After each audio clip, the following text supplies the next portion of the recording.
My name is Tim Ryan. I'm a congressman for the last 17 years from just outside of Youngstown, Ohio. I have a wife, Andrea, who is a first grade school teacher. We got another first grade school teacher here. We have 3 kids. Mason is 16, Bella is 15, Brady is 5 years old. We have 2 dogs. One name is Bear and the other is Buckeye. Not Hawkeye, Buckeye. Let me tell you a quick story. After we got married and the house is full of kids and dogs, I was able to actually get the remote control one night and started flipping through the TV stations. And what's a guy from outside of Youngstown, Ohio do? You try to find some sports on TV. So I find a documentary on about the old basketball coach, Jimmy Valvano from North Carolina State. And Coach Valvano is giving a speech, and he says, the Lord must have loved ordinary people because he made so many of us. But every day, in so many different ways, ordinary people do extraordinary things. So many different ways, ordinary people do something extraordinary. And when I think about the Democratic Party, when I think about the United States of America, when I think about the values that undergird our very system, it comes down to the fact that this country is about helping ordinary people do something extraordinary. But unfortunately, over the last few years, and actually the last few decades, we've seen the systems in the United States beat us down. The economic system, where if you work hard and you play by the rules, you still can't get ahead. The criminal justice system, where if you have too much color in your skin, you're discriminated against. An immigration system, where you're ripping babies from their parents and separating them. Our systems are broken. And it has created a level of anxiety and stress in the United States that we've not seen in generations. It is time, folks, for us to heal this country. And it has to be the Democrats. And it has to be someone who can take on Donald Trump. And I will tell you, in my travels around this country, that this country is ready to heal. This country is ready to come together. But the problem is, there's a bully on the playground.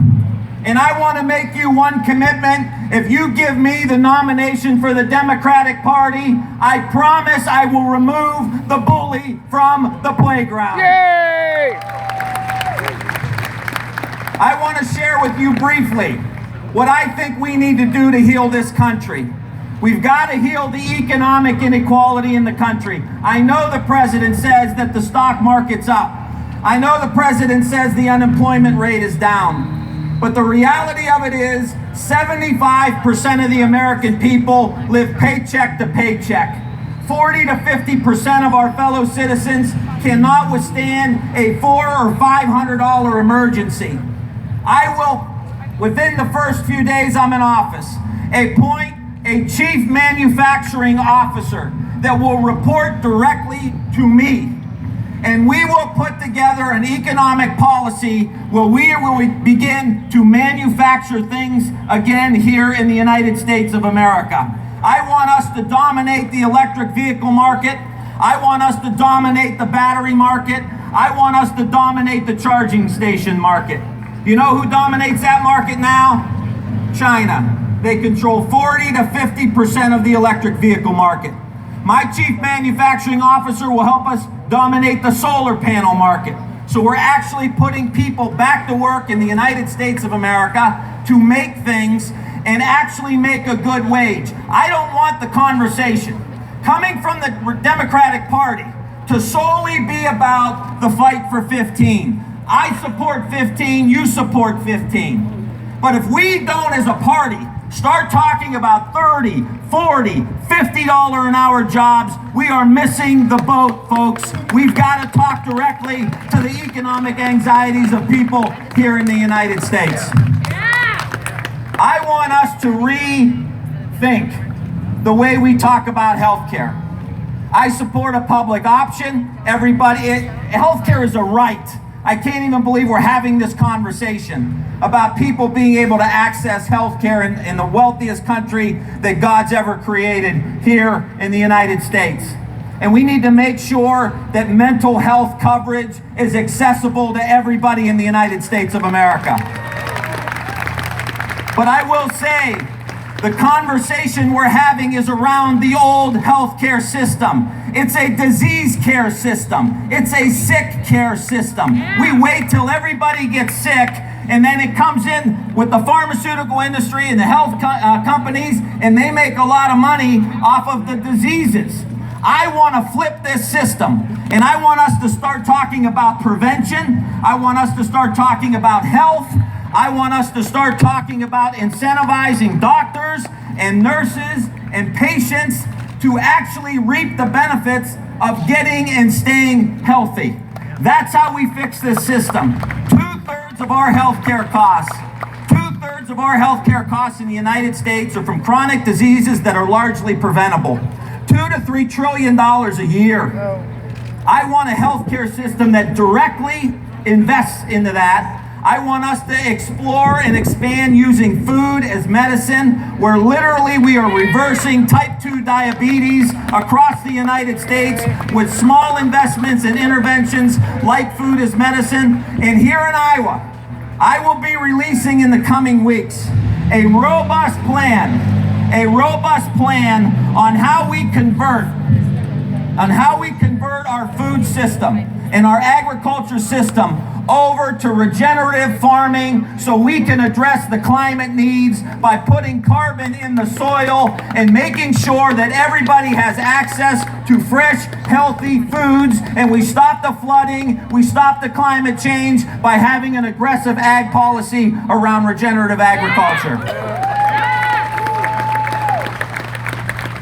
I released in the last 2 weeks an education plan, and I'll give it to you in 30 seconds. The plan is this. We move from an idea of how do we get kids to score better on tests to how do we take care of our kids. If that is the focus, we will have success. And so we're going to focus on first and foremost, taking care of our teachers, not just with making sure there's loan forgiveness and tax credits, but also making sure that teachers have access to health and wellness programs, because if there's a stressed out group in America today, it's the American school teacher. And we need to make sure we take care of them. I want to make sure that there is a mental health counselor in every single school in the United States of America. I want to make sure we have wraparound services like art therapy and music therapy and play therapy for all of our kids.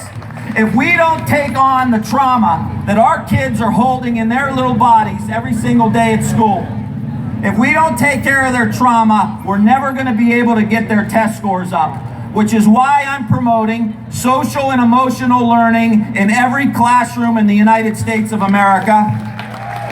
And what happens when we invest in the kids' social and emotional health?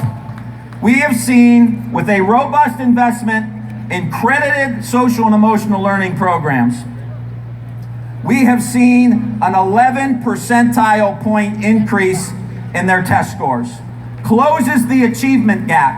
We see a 10% increase in good behavior, a 10% decrease in antisocial behavior, a 20% swing of the mood of the schools.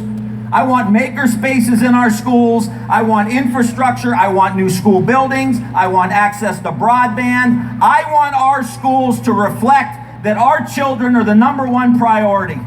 And we've got to keep talking about our kids in this country. And we've got to reform K-12 education in the United States.